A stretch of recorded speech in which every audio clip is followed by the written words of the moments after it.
preso agora, presta atenção, preso agora há pouco, um enfermeiro investigado por dopar e furtar objetos pessoais de pacientes, isso dentro de hospitais públicos aqui do nosso Distrito Federal. Eu vou rir para não chorar, porque não é possível um negócio desse, não. Não é possível um negócio desse.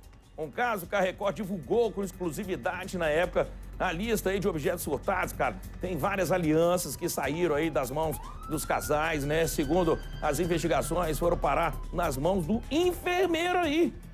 Faz o seguinte, coloca a Aninha aqui comigo. Aninha, vem você, me conta essa história todinha. Aninha que tá ao vivo na delegacia, inclusive, minha querida. Deixa eu ver que horas são, meio-dia em ponto, então boa tarde. Boa tarde, Fred. Uma ótima tarde para você, a todos que nos acompanham na programação do Balanço Geral.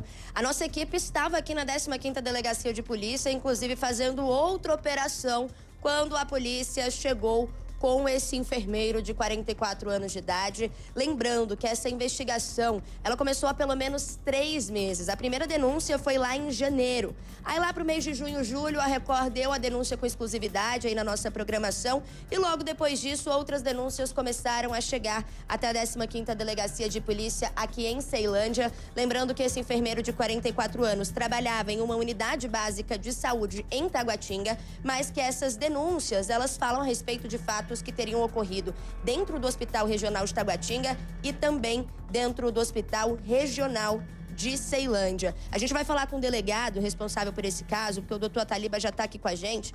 Mas antes de eu passar a pergunta para ele, eu queria que o Ricardinho mostrasse a situação que está aqui, porque o que mais surpreende é essa quantidade enorme de medicamentos. A maior parte precisa de prescrição médica, são remédios controlados, de uso prescrito, mas que foram encontrados dentro da casa desse enfermeiro.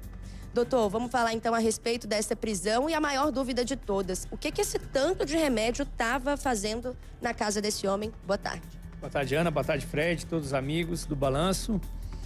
Ele não soube explicar, né? Ele disse que ele trabalhava na UBS, que ele teria acesso, ele poderia pegar esses remédios. A maioria realmente são amostras grátis, mas são de medicamentos de uso prescrito, né? Então você precisa deixar a receita médica retida para estar com esse medicamento. Ele não possuía a receita médica. A gente verificou que alguns desses medicamentos são sedativos, né? A gente sabe que o modus operandi dele, ele sedava as vítimas para estar efetuando a subtração dos pertences, das correntinhas, das alianças.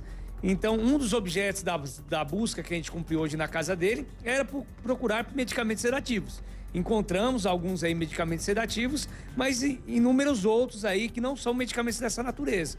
E a gente vai perguntar primeiro se na UBS ele tinha realmente acesso a esses medicamentos, ele poderia estar levando para casa como amostra grátis, ou se ele simplesmente subtraiu esses produtos de lá também. E doutor, fora os medicamentos, vocês também tinham um foco nessas buscas, que era justamente joias e semijoias, que ele poderia ter furtado, enfim, dessas pessoas. O que vocês encontraram lá foram essas joias aqui, que não tem nenhuma aliança, pelo menos pelo que a gente viu. Eu queria até ver se o senhor consegue abrir ali o pacotinho pra gente. Eu não quero encostar pra minha digital, não ficar no pacote, porque vai que, né, a Aninha não quer se envolver em problema. Aqui, ó. Essas aqui, então, foram as semijoias apreendidas na casa desse enfermeiro, Fred, mas a gente percebe que não tem aqui nenhuma aliança. A maior parte, né, das denúncias eram denúncias relacionadas a furto de alianças. O que o senhor acha que aconteceu? Essas alianças provavelmente já foram vendidas, repassadas, já estão com outra pessoa, né?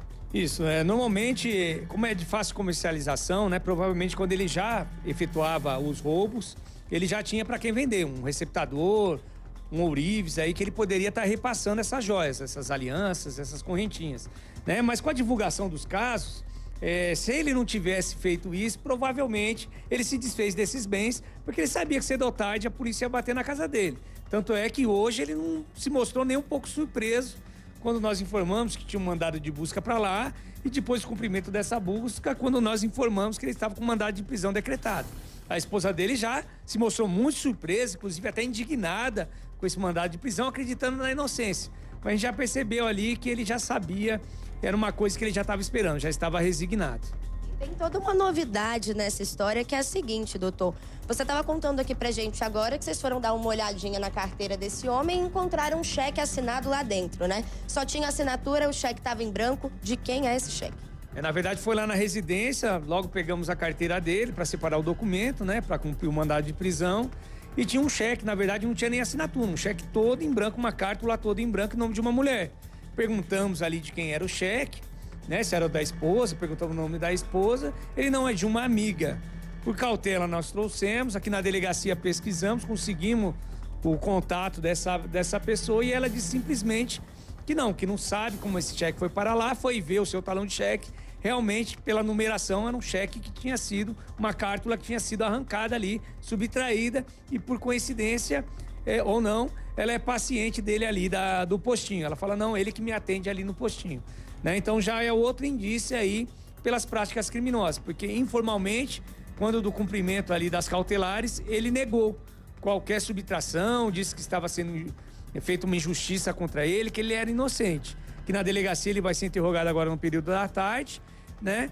E a gente vai ver qual vai ser a estratégia dele, se ele vai continuar negando, chegou o advogado dele, se ele vai confessar ou se ele vai simplesmente ficar em silêncio. Mas a gente já conseguiu um outro indício aí, a subtração dessa cártula de cheque aí já vai pesar muito contra ele, porque a gente não tinha encontrado nenhum bem subtraído.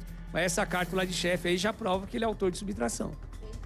E só pra gente encerrar aqui, Fred, a gente tá falando de pelo menos 9 denúncias, então ele vai responder a pelo menos 9 crimes. Esses crimes que dão de 4 a 10 anos de prisão cada um deles. E só pra vocês verem, atenção, todos esses medicamentos que tem essa faixazinha aqui, ó, vermelha, como vocês estão vendo, eles são medicamentos que só podem ser vendidos com prescrição médica, né? Que exigem prescrição médica. A gente percebe aqui a maioria desses medicamentos que ele tinha em casa são medicamentos tarja vermelha e para nenhum desses medicamentos esse enfermeiro tinha prescrição e muito menos uma receita. Cara, sabe o que eu fico de cara? Olha ali o jeitinho, ó. Olha ali o jeitinho. E ele conseguia enganar a esposa, E segundo a polícia chegou lá, a esposa disse que não sabia de nada. Você estava falando desse talão de cheque? Como é que esse cara tá ali num atendimento, consegue abrir uma bolsa, abrir ali um talão de cheque, puxar uma folha, fechar, botar dentro da bolsa de novo e levar embora, velho? E levar embora. Olha o prejuízo que esse cara deu aí para a rede pública do Distrito Federal. E eu não falo só isso. O prejuízo que ele deu para quem precisa de remédio, velho. Para quem precisa de remédio. Olha o tanto de coisa que ele levava. É brincadeira, doutor Taliba. Parabéns para você aí. Bate palma pra polícia, Carlão! Aninha, muito obrigado também, querida. Valeu mesmo, viu?